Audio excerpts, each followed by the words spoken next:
At huwag mong kalimutan na ang dialektong Bisaya compared sa wikang Tagalog ay mas advanced. Sample?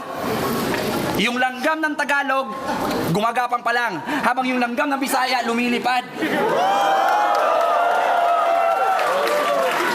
Yung salitang upa sa Tagalog, magbabayad ka pa lang. Pero sa salitang upa sa Bisaya, kumakadyot ka na't nakahubad. Sa Tagalog, kung gusto mong maglibang, kailangan mo pang gumastos ng malaki. Sa Bisaya, kung gusto mong maglibang, CR na lang ang kailangan mo, pre.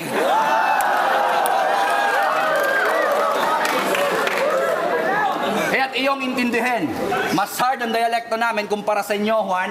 Pag dinala mo ako sa gubat ng Tagalog, ay, panay punong kahoy lang yan, kayang-kaya kong lusutan. Pero pag dinala kita sa gubat ng Bisaya, you're so dead, Juan. Kasi sa Bisaya, ang ibig sabihin ng word na gubat ay patayan!